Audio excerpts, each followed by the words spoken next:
Welcome back to an unexpected art lesson. This week we are going to continue talking about getting into drawing. Now that we've talked about the short game and kind of the social media and creating a community, now how do you sustain that long term? Well, guess what? We have some ideas there too.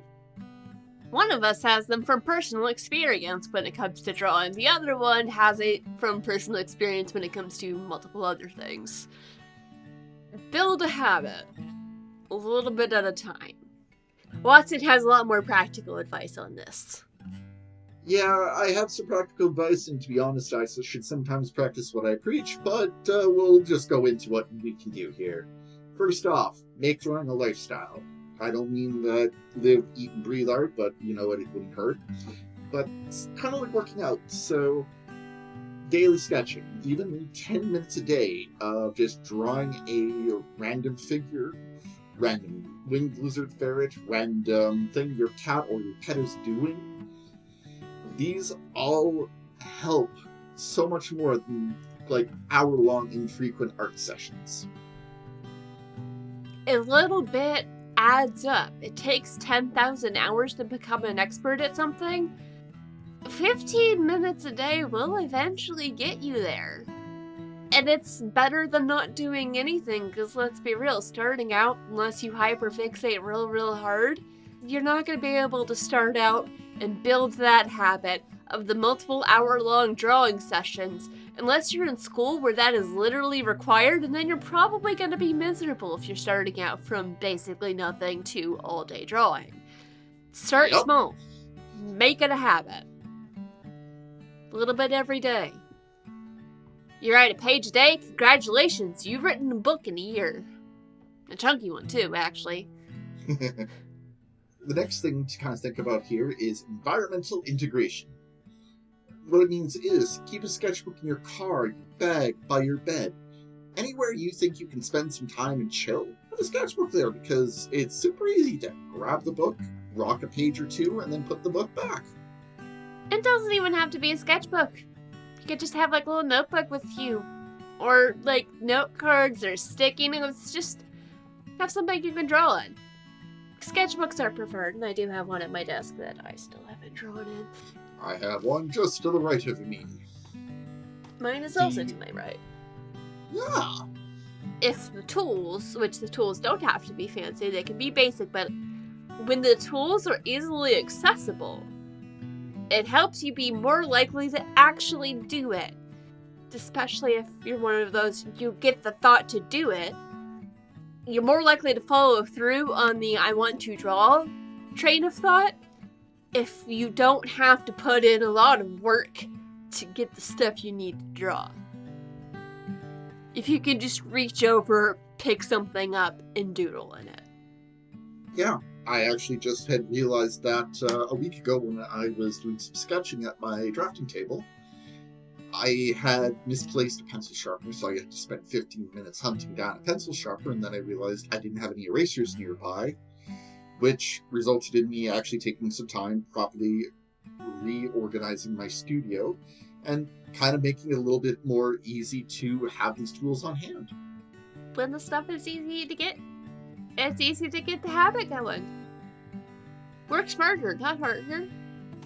Exactly. Another good idea for kind of sustaining your practice is when you go on holidays. You're going out of town or you're going across the country. Lori Ann actually had a great quote here, and I really have to congratulate myself on my amazing notes here because I copied the quote and then I put the name afterwards. So I had a moment of, what did I write? I was also very confused reading that. Yeah, I think I found this in an interview, and I cut and paste that, and then I put the quote at the end. I think I'll just correct that later. Nope. Yeah, I was like, I'm pretty sure you haven't had one of those. I mean, I absolutely wouldn't judge if you have, but I'm pretty sure you haven't had one of those. No. I feel like that would have come up in conversation, but let's get to the quote. Our listeners are curious. Yes. When my husband and I go on trips, we try to find a piece of art from a thrift store or estate sale to remember our trip by. This is, of course, the quote by Lori Ann using travel as inspiration because art in different locations has its own stylistic choices. Much like how Shane Grimes and Bruce Timm both do the same artwork, like same concepts of their art, but they still both arrive at the destination differently between them. This kind of plays into the same idea as Lorianne's idea on finding art in different locations. And even if you aren't buying and bringing things with you, you can still take pictures and draw inspiration from it that way. Also, taking pictures of anything you see that catches your interest, whether it's like an interesting pattern on some clothing, a unique point of view for like a landmark that a lot of people are gathered around, and you get a chance for a different sort of shot. I enjoy photography. We might need to talk about that at some point because that would be quite fun. Life documentation. This is a little simpler. The idea is draw your coffee, draw your pets, draw your daily environment, draw your coworkers, draw what you would like to do to your coworkers. Depending on what that is, you may not want to actually draw what you want to do to your coworkers because plausible deniability, and then you kind of get the word premeditated gets thrown around in there, and we don't want that for you. It's a good reminder for those of us who can't afford to do a lot of travel and go out and do a lot of things. You can still find inspiration in the world around you. You can create interesting visual stories with your coffee cup on your desk, or maybe you've got like a little figure on your desk and you tell interesting stories with it. And, like, you got I've seen people use like the binder clips to make like little dinosaurs. You can make interesting things to draw pretty much anywhere using anything, and you don't have to go on great adventures. You can be bored at work, take a few minutes, and just, like, make an interesting stack of sticky notes, and then draw the stack of sticky notes. I've made papercraft Cthulhu's, and they've done interesting and weird things, and then you can draw that. I have a tiny wooden cat and a tiny wooden baby dragon that I got at Gen Con, and they are quite fun inspiration. I will make a note to post a picture of my little shrine of random free stuff I got at Gen Con. Because those two are in it. But now we know how to build the practice. How do we not burn out, Watson? I'll let you know when I figure that out, he says while looking at a sizzled chunk of hair. Burnout sucks. Taking care of yourself is important, Watson. And listeners. And me, if I'm being honest. I feel she's mostly pointing that out to me. Tell me I'm wrong. That's my secret, Cap. I'm always burnt out. But more seriously, the idea of avoiding burnout is rotating your focus. Don't always obsess on a single subject matter. Do different things, switching between subjects, techniques, styles. Get a wide variety of artists who you are interested and fascinated by in order to not get stuck in a rut or not dread going to that sketchbook. Yeah, getting stuck in a rut's not fun. If you are tired of something that you have been working on, find something else. Maybe you could do stuff with colored pencils, or pick up another artistic hobby, or pick a new approach that you want to practice with drawing, or you want to do something creative but you don't feel like you got the spoons to do drawing. Coloring books. Coloring books are great. They have coloring books with swear words in them. It's very amusing. I would recommend against coloring those at work, though. Yeah. They've also got, like, Phantom of the Opera coloring books, very fine art, classy art, cinema coloring books. You name it, there's a coloring book for it. But as Watson said, keep in mind where you are when choosing what coloring book to bring. And that kind of leads into the second point of taking breaks. Breaks are good. Sometimes you just need to get up and walk around for a few minutes. Stretch your legs. Go get some water. Change your location. Maybe get a snack. Go talk to someone. Sometimes if you are working on that one particular figure, that one particular pose, and it's just not working, stepping away and coming back to it again is always a valid approach. That little mental reset does wonders. So this actually reminded me of something a video I saw just scrolling around on Facebook. This kind of goes back to the rotating focus, but not exactly. It was this girl talking about how in her art class when she was like copying drawings, what the professor would have her do is turn the image upside down and then just like focus on a section at a time, because when you're looking at a person standing straight up, your brain easily fills in the gap of, you know what a leg looks like, you know what a nose looks like, you know what a hand looks like, but when it's upside down, it's not that. That literal change in perspective, the rotation, helps you pay more attention to the details, and you can copy it better because you are not, oh, I know what a nose looks like, you are copying what you're seeing. And that will also help give you the feel of what it feels like to draw a nose, or a hand, or feet, or whatever. We know what people look like. We spend a lot of time staring at people. Yeah, the idea of flipping it upside down is very apt. The trick I was always taught was hold it up to a mirror, but again, same effect is that flipped image or the upside down image forces your brain to process it differently. Exactly. And changing up the way you think about things can help you get out of a rut, or not get into a rut to begin with. That kind of does lead into the next idea of avoiding burnout by remember to have fun with what you're doing, because come on, you're an artist, you gotta have a sense of humor about things. Kim Jung-ji, one of the best parts about how he's approached his practice is he has always said he's had fun with and was able to play with his imagination to create these stories just as intricate as his detailed drawings were. It helps him keep that joy that he's maintained throughout his career and always makes each day more interesting. Draw what you love. Do things just because you like it. You don't have to do something because everyone else says to do it. If you like drawing like Hello Kitty or random little squids or squiggles, or just keep with the things you enjoy. It doesn't matter if it's not popular. Remember to have fun. Don't get so caught up in what the world is saying that you should be doing. Do what you want to do because it makes you happy. And if anyone has a problem, eat them. The squid comment does remind me of one of my former jobs. There's a whiteboard close to where my office was, and every day I would go and draw a random squid doing something.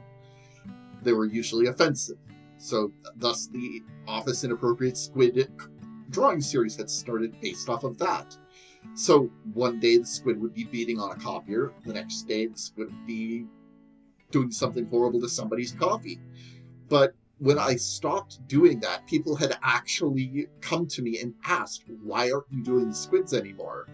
Because it was something everybody looked forward to every day, just because they were these inane little squids that for some reason people enjoyed, just because it was something funny. They didn't have to be like contextually great. I think one time I literally just drew a squid face down with a tentacle raised up like a middle finger, because I was really tired and didn't want to come up with something funnier. That is absolutely delightful. The inappropriate coffee squid was one of my favorites, because it was one squid was sitting there, this coffee tastes like ink, and the other squid is just sitting there with these giant eyebrow waggles. Yep, I went there. Dude, that could be a t-shirt. Your inappropriate office squids could be it could be like a collection of t-shirts, and people would so buy that. And I intentionally made them all cute as hell. So, like, kind of the big cute eyes, rounded edges, like, rounded, like, builds. Kind of looked like those tea turtle shirts, actually. Kind of that particular style. That's absolutely delightful. While those drawings were simple and silly, they had a purpose. Which is just to make people laugh, to be silly, to brighten up people's day a little bit. Also, maybe to have the visual equivalent of a rude gesture towards certain ideals, but in a way that you cannot get fired for. Yeah, I believe the Office Inappropriate Squid was my response to a dress code update as well. Yeah, those are fun. All of this is to say the idea that it gives you a purpose, even if it is just something as simple as a squid doing a rude gesture because you found it funny, or inappropriate relations with a coffee maker that made the rest of your coworkers a little more afraid of you. It's all ammo for you, so it gives you purpose. It reminds you of why you wanted to draw in the first place, because you know what? Cute, inappropriate squids are fun. Yeah, sometimes when you're starting to feel a little lost, or like you are creeping towards the cliff edge that is Burnout, it helps to remember why. Why are you drawing? Why does this matter to you? Why are you doing this thing that you're doing? Even when the rest of the world says it's a silly waste of time, find your purpose. It doesn't matter if no one else understands. It's okay if no one else understands. You'll find your people. Just hold on to your why. And whys change over time as well. And that's also good. That's fine. Just remember why you're doing it. Yeah, I believe my why eventually turned into, why not? That's a valid why too, as long as we do not get arrested, or break the law, or do things that harm other people. Fair enough, but the idea is that this is for you. You're doing it because it's fun, it's because it's a way for you to, well, keep things less boring. Or if you're doing it professionally, that is also a valid why. That is a valid purpose. The burnout there can hit a little different, but also just remember why you chose art specifically. What about it makes you happy? Finally with this is sharing your struggles. So your failures are just as valuable as your successes. Documenting what works, what fails, so others can actually learn from both sides of that particular coin. Teaching what you learn, not only does that help solidify your own understanding, but it kind of helps reinforce what you've learned. And building bridges with this as well helps others avoid the pitfalls that you may have encountered with your own art studies. We're all trapped in here together. Let's figure out how to thrive together. We're all inappropriate squids in our own pool. Or our collected pool. As lonely as you may feel, you're not actually alone. There's a community out here that loves and supports you, and I am part of it. Especially for those of you who draw weird, inappropriate squids. In conclusion, this is where the story starts. So, from those academic halls that tried to squeeze the creativity into rigid molds that, you know what, you didn't quite always work with, to Instagram feeds that celebrate artistic exploration, we've seen how the landscape of learning art has transformed. These barriers that once seemed insurmountable, lack of access to masters, expensive equipment, formal training, formal training meets inappropriate squids! All of these have largely disappeared. The real truth about drawing is it's not about talent. It's about curiosity and persistence. You gotta chase what feels interesting and be stubborn about it. Chris Sanders didn't emerge fully formed, he sketched his way to mastery. Kim Jung-ji built his legendary abilities through obsessive observation and practice over years and in some not particularly great environments, but he did it. Lori Ann found her voice by painting what moved her. starting in her kitchen studio. And Shane Glines developed his style by studying what he loved and building on it and making it his own. Exactly, and the reason I chose this particular set of artists is this idea of what connects all of them. And these ideas can translate into helping your own studies. They all draw consistently. They are all open about sharing their knowledge. They maintain their curiosity. Not a single one of these artists has ever been happy with a single style or a single genre or a single focal point. They also embrace their learning process. So you do see a lot of them talking about how they've switched their styles up, or how one particular thing helped inspire them, or even just changing their medium or a sketchbook gave them a new perspective. And the best part of all of them is they've built this community around their practices. So, like Chris Saunders, he's somebody who not only has pioneered Lilo and Stitch or How to Train Your Dragon, but a genre of like pinups and tiki designs. Little of everything kind of gives that feel to it's their world. And your journey doesn't have to start with something big. Your journey starts with one drawing, one mark on the paper, and one decision to pick up a pencil and start building your visual library, and sticking with it. That voice in your head saying, I can't draw, I can't do that, I can't do that, it's the voice that the rest of the world around you amplifies, from the academic world to just public perception in general, what everyone says. It's the voice that mistakes your current skill level for permanent limitation. It's the voice that says, you're not immediately perfect, so why even bother? Every artist you admire started with terrible drawings. All of them. Greatest painters in the world started with terrible drawings and terrible paintings. We all start somewhere. The difference between them and you isn't talent, it's they've had more time spent practicing. Which means you can do it too. And just think, if you have that voice in your head that's saying you can't draw, now imagine a second voice owned by an inappropriate squid flipping the tentacle at that voice, going, you can draw, because I'm here! I'm cheering for you! Do we have a new mascot? We have the winged lizard parrot, now we have an appropriate office squid. I'm only partially sorry for that. Oh, I have no regrets. This is delightful. Don't do tomorrow what you can do today. Pick up a drawing tool, anything interests you. Pencil, pen, crayon, whatever's nearby. Draw something that you see. Your hand, a coffee cup, an inappropriate office squid, whatever's in front of you. Share it. If you are comfortable with Instagram, share it there. If you just want to text somebody because you figure it'll make them laugh, text them that. A sketch group. Just show someone anything.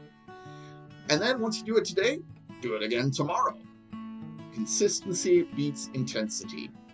Rome wasn't built in a day, but it was mocked by a squid in, 30 seconds.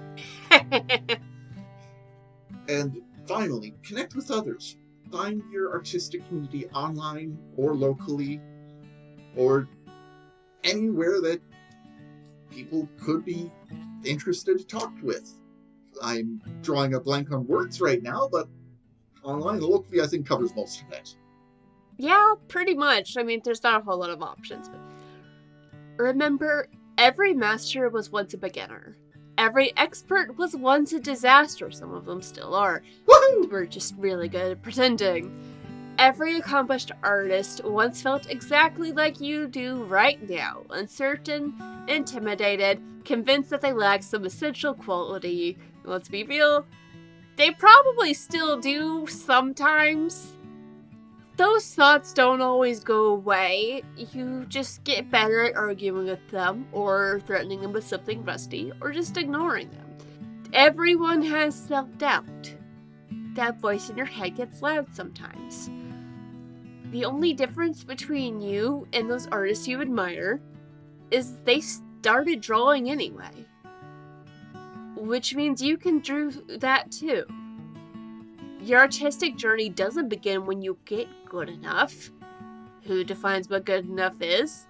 No one gets to define that for you, but it begins now with whatever you have, wherever you are, and whatever subject interests you most.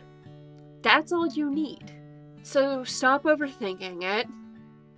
When you get a chance, grab something to draw with and just go. Make your first mark. Keep going. Make bad art. You'll get better. And there's also no such thing as bad art. Just do it. Your future artistic self is waiting to see what you create. And we are too. And finally, if you want to actually share your work online, document it. Ideal hashtag that I found seemed to be prevalent is my drawing story. Share your struggles, share your breakthroughs, share your discoveries. Connect with your fellow learners, because in the end, art isn't just about individual expression. It's about the human connection we build through shared creativity. The paper is blank, the possibilities are endless. Your story starts now, so as a inappropriate office squid would say, you can do it! If not, well, at least you tried. Just start drawing. Who knows what'll happen. Thanks for listening, y'all. Bye! Thank you for listening to An Unexpected Art Lesson, the show where we talk about everything you didn't know about art. Stay tuned next week for further discussion of the truth about drawing and how to get started on your journey as an artist. If you like what we're doing, you can follow us on social media and join the conversation over at An Unexpected Art Lesson on Threads, Blue Sky, and Substack. And you can also support us over on Patreon. Get early access to episodes and other fun things at patreon.com/anunexpectedartlesson.